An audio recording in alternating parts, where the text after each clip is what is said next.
My 2025 planners are here.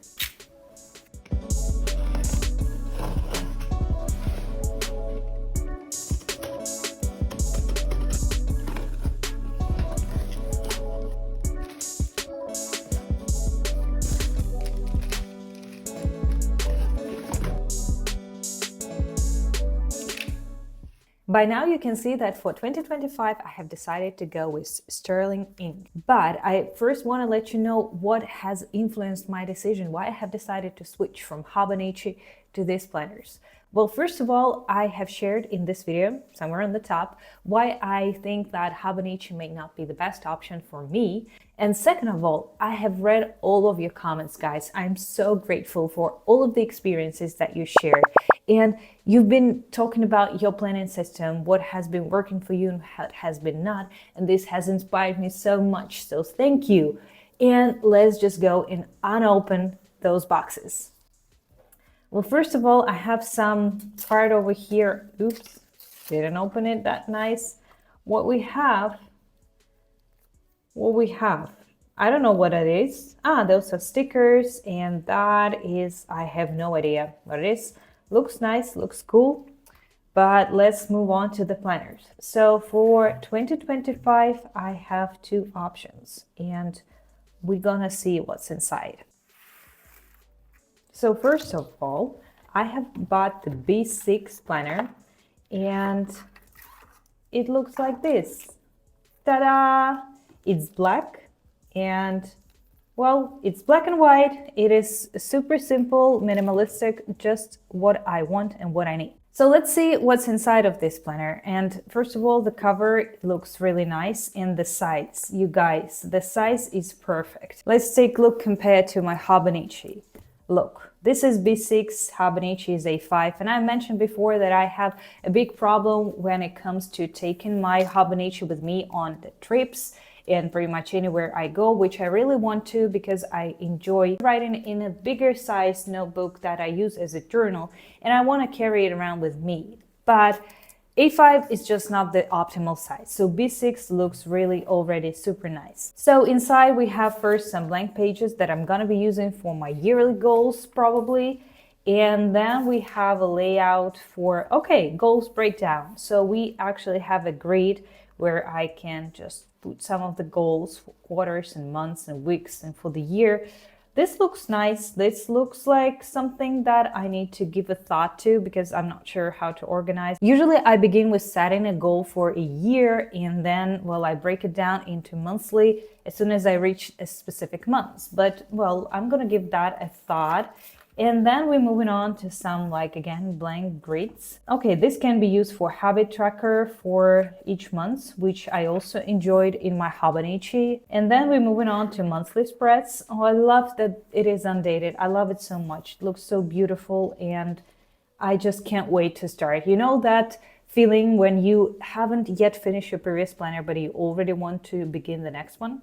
Let's stay strong. So monthly spreads look like this, and then we're moving on to weekly spreads. Yes, here they are. So I shared before that I had a problem with weekly spreads where I didn't really know how to use them. So in this case, I am not limited to a very strict grid. I still have this is the hours of the day that I can use if I want to, but other than that, no strict columns or rows, so I can try and use it in some other way if I want to. Please, guys, as usual, share some of your thoughts with me. What are you using your weekly spreads for? How you do it? Maybe I will get again super inspired and implement that into my planning system. So once the weekly spreads are over, which they take quite some space, we're moving on to simply blank pages. And this is the part that I'm looking the most forward to. Because again, in Hobonichi, as you know, what we have is simply each day on a new page. And well, sometimes that makes me leave a lot of space, which I'm not a big fan of. I like to keep it aesthetically nice and pleasing. And also that for me means that I'm not limited to, 1 year, and I can use this planner maybe for, I don't know, another half a year, depends. But you know me, I like daily pages for journaling, for maybe some affirmations, for gratitude, for things like that. So I'm really excited and looking forward. I really like the way it looks because there's nothing in it. No quotes, no dates, no anything. So this is it basically, and in the end of the planner I just have again a blank page. I know this is super simple and this is the key. For 2025 I just want to be A, simple, B, free to choose any format, any system that I want to, even though I have something obviously set up in my mind. But again, I don't want to be limited to some certain grids and pages and approaches or whatever. So this planner, A, looks really beautiful and nice, and B, gives me freedom, and C, it is perfectly sized so that I know that I can carry it around with me all of the time. Now, the next one is something new for me. And again, inspired by your comments, guys. So let's check it out. So this one is gonna be actually a weekly planner. So let's compare the sizes. So it's pretty much the same height, maybe a bit more, but well, yeah, obviously it is thinner and the color is different, but still this one is white. This is the undated version of a weekly planner. And let's quickly see what's inside. I expect pretty much the same. Yes, again, goals, and then some maybe habit trackers or monthly things or ideas, and monthly spreads. And here we go. Here are the weekly spreads. So for each week, we're going to have 1, 2, 3, 4, 5, 6, 7. Each day is a separate day, and there is a nice like square over here where I can put a date, and then a separate page for the overall goals. And this I'm planning to be using for my work/personal tasks. I'm really looking forward to the size because, for example, when I go to work, I want to carry with me this planner, and sometimes I want to, okay, guys, we have a problem. We have a problem over here. Let's go back to my planner. So again, I'm really looking forward to that because quite often what I do when it comes to weekly planning, I set a set of tasks for the week that I need to do here and there. And then I just, well, specify in which day I want to do it. So for that purpose, this page will be super useful. And then this page also. I am maybe not super excited about the size. I think that maybe it could have been smaller because as a big fan of pocket notebooks for random writing, I was really looking forward to maybe carrying it around with me at all of the times, but now I see that it will not fit into my bag.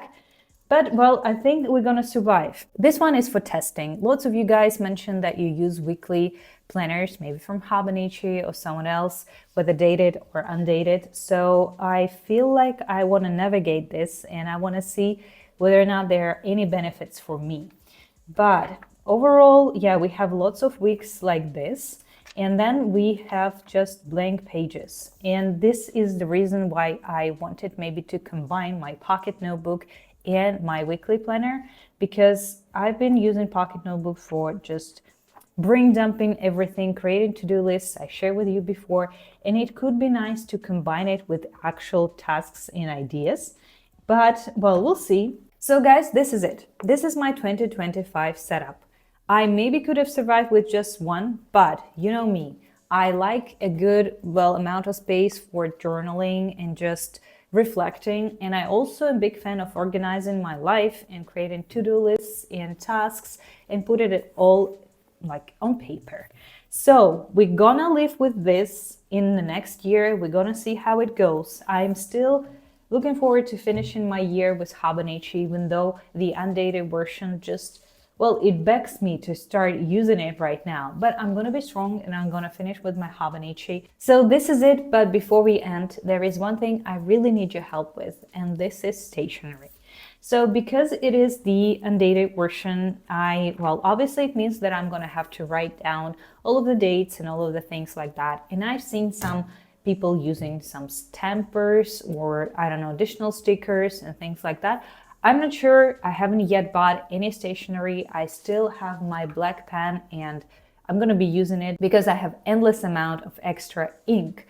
But anyways, when it comes to stickers or washi tapes or something, knowing that I like to keep it simple and minimalistic. I really, really want you to share some of the ideas with me, please. And anyways, also, for those of you who have used Sterling ink and maybe stopped, don't hesitate to share your ideas as well. What has happened? What went wrong? Let us all learn from your experience. And with that, guys, I'm really, really grateful for you joining me today. And I wish you the most beautiful and amazing and organized day. And I'll see you soon. Bye-bye.